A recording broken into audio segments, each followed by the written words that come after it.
A well-regulated militia being necessary to the security of a free state. The right of the people to keep and bear arms shall not be infringed. Thanks so much for tuning in to Bearing Arms' Cam and Company. My name is Cam Edwards. I'm your host. Glad to be with you on the very first episode here at Bearing Arms. I am the new editor, relatively speaking. Been there for a couple of weeks, and it is great to be back behind the microphone once again. A little bit different than what you may have seen in the past. I am one-man banding it here, so it may be just a little bit clunky to begin with here at the very beginning. We've got a lot to get to today, including news out of Gilroy, California, the Gilroy Garlic Festival, the site of a mass shooting, a 19-year-old who will not be named here, killed by police. Police at last report looking for a second suspect. We don't know much about the motive, if anything at all. We are just starting to learn the names of some of the victims, including a 6-year-old who was shot and killed there at the Garlic Festival, which has been taking place in Gilroy at that location since 1979. Draws about 100,000 people over the course of a weekend. One of the many small town festivals that you can find in communities from coast to coast. And unfortunately and tragically, at the Gilroy Garlic Festival Sunday, someone came there with a murder on their minds. 3 people killed, 15 injured. And sadly, as well, we have seen another example of politicians who are rushing to offer up meaningless sound bites. You know, you've got a lot of folks who dislike people saying my thoughts and my prayers are with the folks in Gilroy, California. They don't want the thoughts and prayers. They want action, even if that action comes in the form of vague and meaningless statements like this one that we saw from Vice President Joe Biden, who says this violence is not normal. How many more families will have to lose a loved one before we fix our broken gun laws? We must take action, starting with real reform, he says. Our thoughts are with everyone in Gilroy this evening. Enough is enough. Now, one of the things that you did not see in that tweet by former Vice President Joe Biden was any specific talk about what that action would be, just that we have to take it. We have to, quote, do something. Nothing about California's existing gun laws, including their quote-unquote assault weapons ban, including their quote-unquote magazine ban, including their bans on buying firearms if you're under the age of 21, including their 1 gun a month rationing law, and any other, their red flag laws, any of the other gun control laws already in place in California. Joe Biden didn't mention that. Again, this was not offering up any specific policy proposals. This was the anti-gun equivalent of offering up thoughts and prayers. He was not alone, unfortunately. Beto O'Rourke also chiming in on Twitter, sending love, he said, to all who are hurting tonight and all who are affected by the 40,000 gun deaths in America each year. We can accept this as our fate or we can change it. Following the lead of the students marching for their lives and for all of ours, I know we can end this crisis, Beto said. Again, didn't really explain how. And he also did something that anti-gun activists do quite a bit, and that is to conflate the number of firearm-related homicides with firearm-related suicides in this country. About 2/3 of firearm-related deaths in this country are suicide. And it is true that over the past couple of years, firearm-related suicides have increased in this country. It is also unfortunately true that non-firearm-related suicides have increased at an even greater rate, which might lead some to think that perhaps this is a mental health situation as opposed to a gun control situation.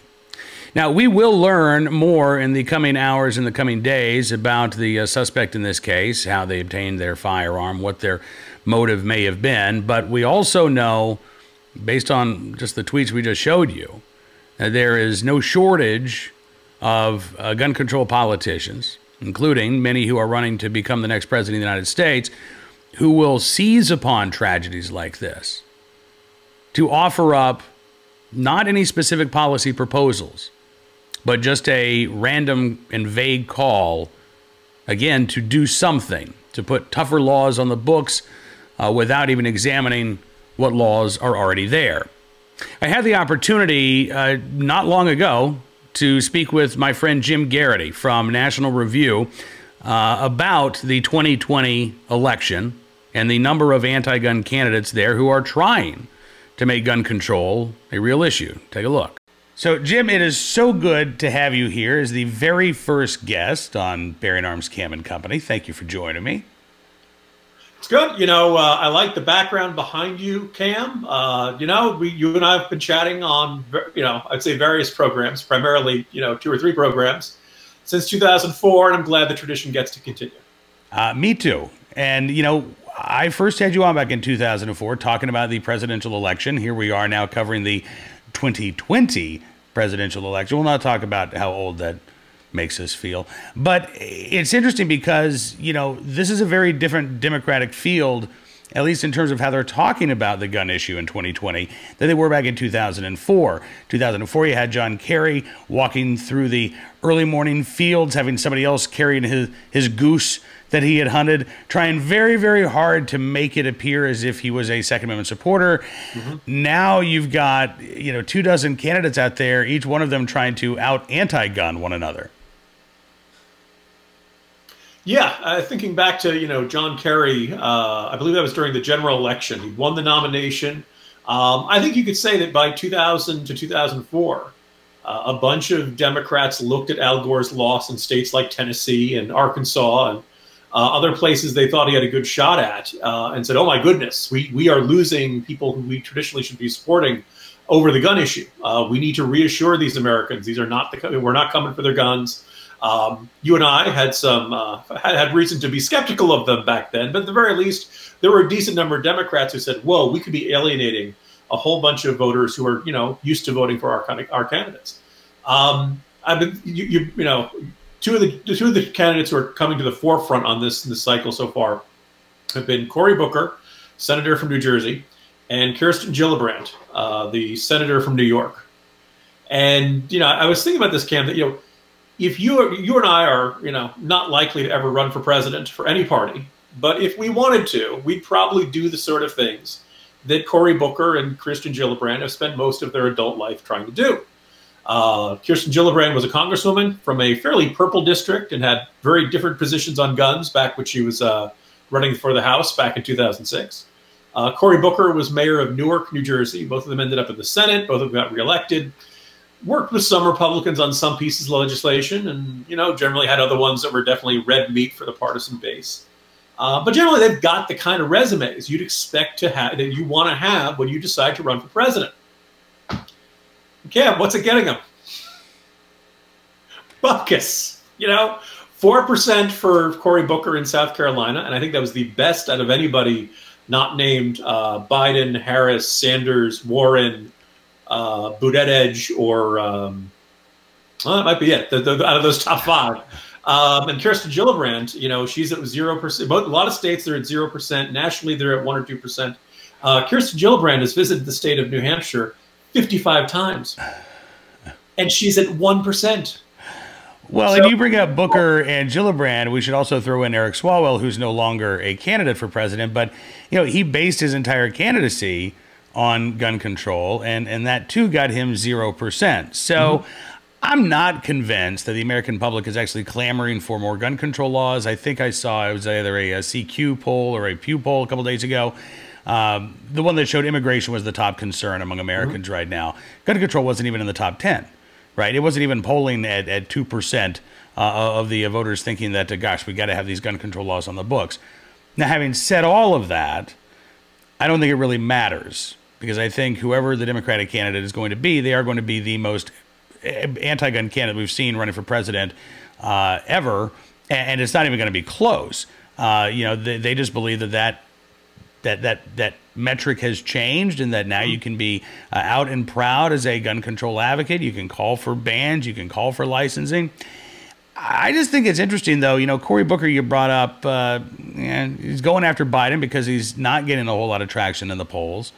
He is dinging Biden for his civil rights record, going after him on the 94 crime bill, saying he was an architect of mass incarceration.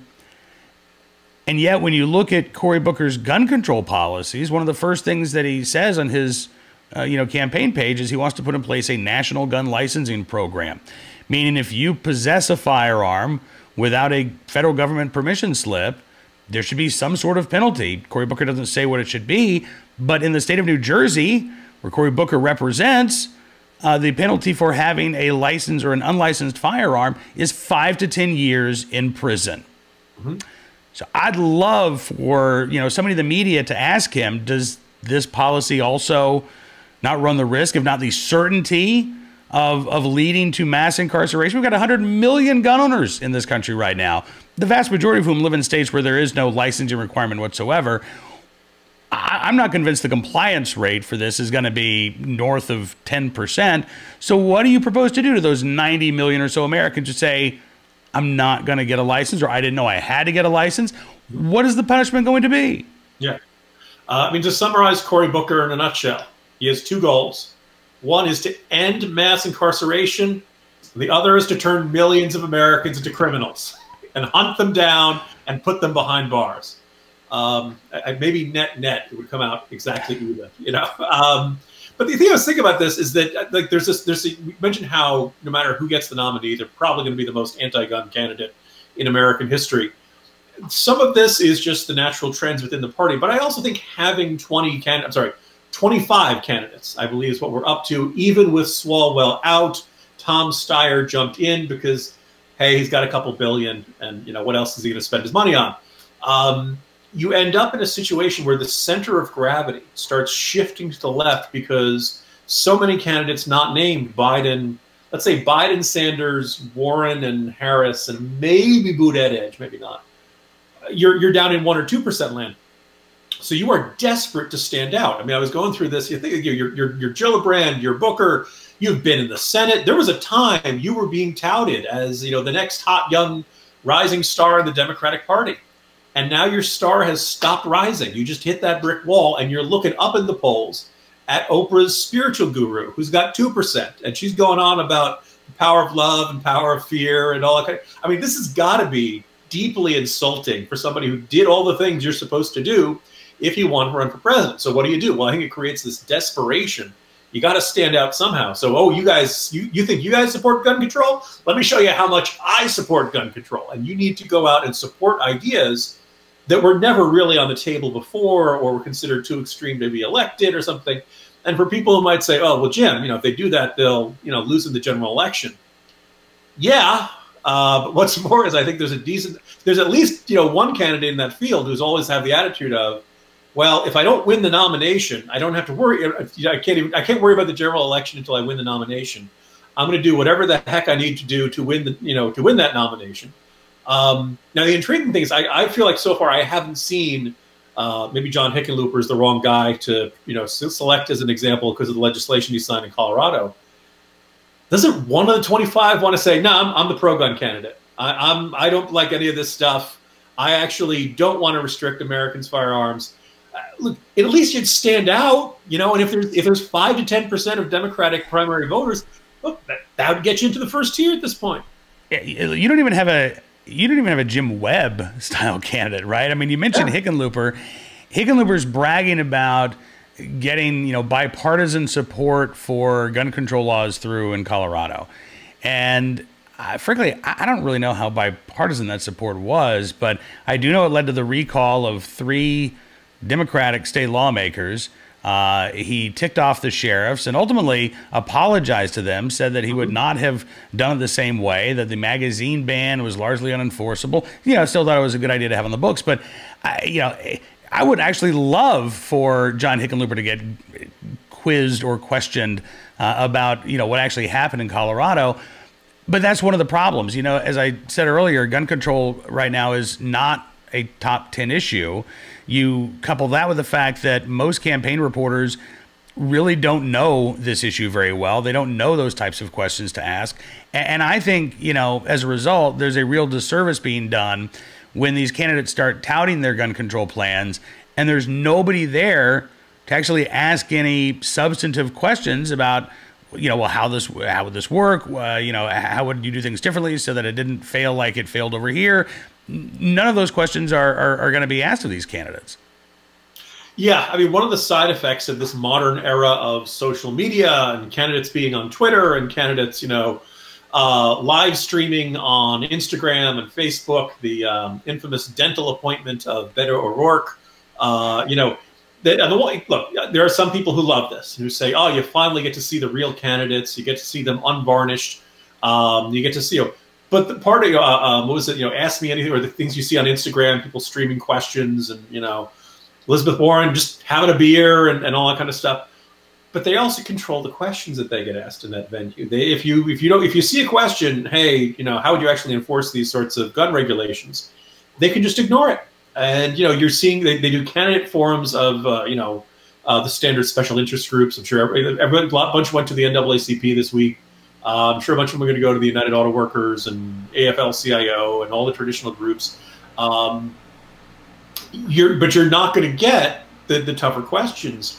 And let's face it, when you have, I remember the days the McCain campaign did, campaign questions from bloggers, not from, high level, mere bloggers like myself, Cam Edwards. And that, was a chance to ask McCain the issue of the day or something like that. A lot of these campaigns aren't doing that. And that's, I think, it reflects the fact that they, recognize that, look, if you've settled, look, a lot of these messages are some version of, Obama frustrated us and Trump's not getting it done, but Irving Schmidlap, can get it done. Irving Schmidlap is my made-up name that I use for your generic, never heard of this guy candidate. Some people on Twitter and social media have now begun openly campaigning, creating posters for Irving Schmidlap and Irving Schmidlap 2020 and stuff like that. My dream, Cam, was going to be that at some point somebody would get called by a poll and give open-ended question, who you're supporting for the Democratic nominee in 2020, and they would answer Irving Schmidlap. And the reason I was really excited about that, Cam, is that if one person had done that, they would have been higher than Eric Swalwell, who was at 0 for something like 18 consecutive polls or something like that. So I was like, God, if we did this, we could hold this over him for the rest of his life. That a fictional person managed to beat, alas. I'm just picturing some, Andy Kaufman-esque character who shows up on the Democratic debate stage, and it's you in disguise. You got the little mustache, right? I'm Irving Schmidlap. That's what I want to see. So yes, if anybody gets those calls, gets those polls, vote Schmidlap 2020, at least to the pollster. Yeah, you can write it in the primary. So I guess final question here. Look, we saw Gillibrand come out earlier this week talking about, we need to give more money to the CDC to investigate, quote unquote, gun violence. What she means is, I believe anyway, she wants to use the government to come up with pro-gun control studies that they'll then use to pass gun control laws. Mm-hmm. This is still, again, very much an issue for the candidates, perhaps much more so than the electorate right now, which really concerns me. Do you see this coming up in the second Democratic debate? Is there going to be, much time you think spent on this by the media, or is this something that we as gun owners and we as Second Amendment supporters are largely going to have to be covering ourselves? Yeah, so next week is the next two Democratic debates. I wouldn't surprise me. By the way, for what it's worth, not NBC, CNN is hosting the next 2 nights of debates, 10 candidates each. Swalwell will not be on the stage, and the governor of Montana will be up on stage replacing him. Look, because I said this desperation to stand out, my guess is somebody will try to get a chance to do that. CNN said that they're going to allow each candidate to do a opening statement of about a minute. So some of them might try to put it into there. If this is one of those things where you think is going to get you votes in the Democratic primary, you might get a question about it. You might not. This is a way to make sure you stick it in there. You get that in early. One other last little wrinkle to look ahead to next week's debate, Cam. A little less specifically on the gun issue, but I think is intriguing the next. Apparently the campaign of Jay Inslee, who is a real person, is the governor of Washington, asked of CNN whether they would be playing the national anthem beforehand.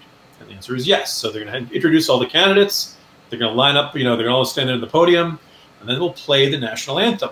Now, maybe nothing out of the ordinary occurs, and that's fine or something. But the Washington Republican Party, among others, said, well, wait a second. is Jay Inslee thinking about taking a knee like, Colin Kaepernick? Now, the Inslee campaign has not said this sort of thing. They may have just been asking because they were curious. Having said that, the threshold for the third debate gets considerably higher. You got to be at much higher number of donors, much higher. The third debate is going to weed out a lot of the riffraff, right? So if you're one of those asterisk candidates, you're that 1 or 2%. It's not going to be good. You need to hit 2% in 4 polls. For a lot of those candidates, that's a high threshold. So you got to stand out. Now, does this mean I think Jay Inslee is going to take a knee during the national anthem? No, but I wouldn't be surprised if some campaigns were thinking about it, because one, it'd be a very instantly memorable issue. People would be talking about a memorable issue, memorable image. People would be talking about it. You and I probably would be like, what the heck are these guys doing? Trump would probably tweet about it, which would elevate whoever did it. This is probably the image on the front page of every newspaper the next day. This is for all your listeners. They used to have this thing called newspapers. They print it on paper and put it to your door and deliver it to your door. So I wouldn't be surprised if these next 2 debates are a little on the wilder side, and you do see candidates making more outlandish or more provocative or taking more extreme positions, because for a bunch of them, this is it. Either you make a big splash on these 2 nights, or you don't, or you're not coming back for any more of them. And I think you might see a bunch of candidates kind of desperation might be the theme of the evening there, Cam. And I'm just picturing that very first candidate, whoever might be walking out, taking the knee, and then the pressure's on, right, for every other candidate afterwards. Are you going to take the knee or not? Are you? How woke are you? Like, you doing one of that? That guy doing it? All right, well, ban big or go home, I guess, maybe the theme for the next Democratic debates. Jim Geraghty of National Review, it is so good seeing you and talking to you once again, and I look forward to doing this again very, very soon. Good to see you again, Cam. Take care. So I do appreciate our friend Jim Geraghty joining us for a few minutes. We're going to be covering the 2020 elections with Jim and a lot of other folks here in the very near future and throughout the election process. Before we depart for our very first Bearing Arms as Cam and Company, I do want to talk about a couple of other stories out there, stories that I like to cover, the types of stories that I like to cover. I believe that we don't see as many armed citizen stories, at least in the national media, as we could and as we should. So I do like to have an armed citizen story each and every day as a part of Bearing Arms as Cam and Company and on the Bearing Arms website. There's the flip side of that coin is the number of career criminals, individuals who are getting slaps on the wrist and sweetheart deals rather than seeing the existing laws that are already on the books fully enforced. And that happens every day. As a matter of fact, I've got a story here out of Louisville, Kentucky to talk about. The mayor of Louisville, by the way, he's all on board with some local gun laws that he would like to put on the books. I haven't seen any comment about this. Teen on probation in fatal Louisville robbery case charged in July homicide. This is the case of a 19-year-old named Jaquan McWilliams. Street name is Gooey. And as it turns out, right now, he's been charged with the murder of a individual on July the 11th of this year, along with another suspect, a 38-year-old man. But Gooey McWilliams was before a judge just months ago, back in April. That's because Gooey McWilliams had also been charged with at one point with complicity, murder, and robbery. He was accused of helping to take part and organize the murder and robbery of Anthony Edwards in May of 2018. So originally he's charged with murder. Prosecutors allow him to plead down to attempted second-degree robbery and a 10-year sentence. And then in April of this year, that 10-year sentence at the sentencing hearing suddenly becomes 5 years of probation. And McWilliams is back out on the streets. And here we are months later, McWilliams once again facing murder charges. Now, again, I've seen the mayor of Louisville bemoan Kentucky's gun laws, talk about how we'd love to put some local ordinances on the books that would result, by the way, in a fine if somebody violated them. Here's a problem in Louisville, Kentucky, and throughout the state of Kentucky, and throughout the United States, by the way.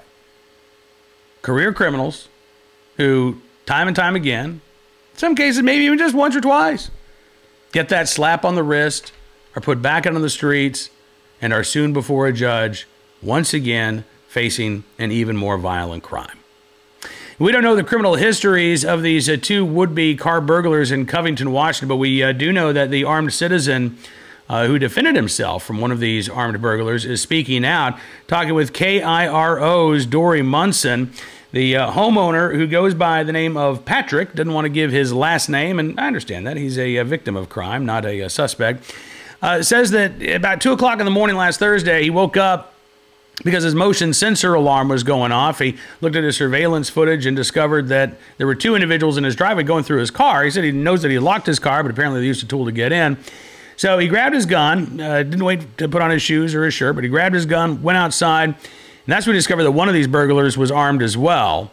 And when that burglar approached Patrick, Patrick fired a shot, injuring that would-be burglar. His buddy took off running into the dark of night there. Patrick waited for police to arrive. They did transport that suspect to a local hospital. Police report the injuries are severe, but he is expected to make a recovery. They also did report that they found a firearm on that suspect. So Patrick says he's not worried about being charged in this crime, but he is definitely worried about the fact that he had to protect himself there in his driveway of his home.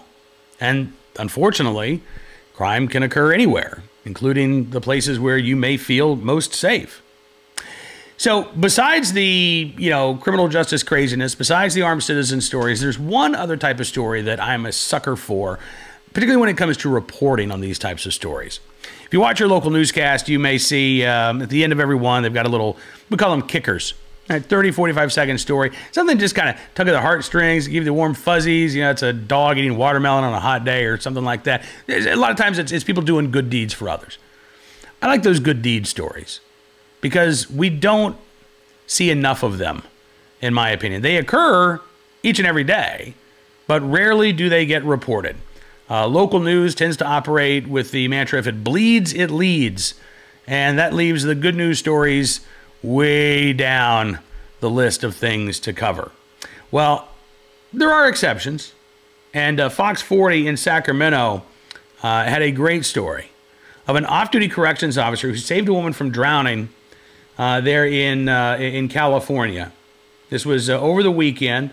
Amy Duncan was on the Clavey River with her daughters when she noticed a woman was having some trouble. And she was kind of bobbing up and down. Eventually, she went under the water. And Amy said she saw her hand come up, but she couldn't see the woman herself. She was getting closer and closer to a waterfall. So Amy decided she had to do something. She jumps into the water. She goes and she tries to grab the woman. Really has a hard time doing it. Eventually gets her to shore. Starts performing CPR. That's not having any luck. She says it was craziness. There was water. There was vomit everywhere.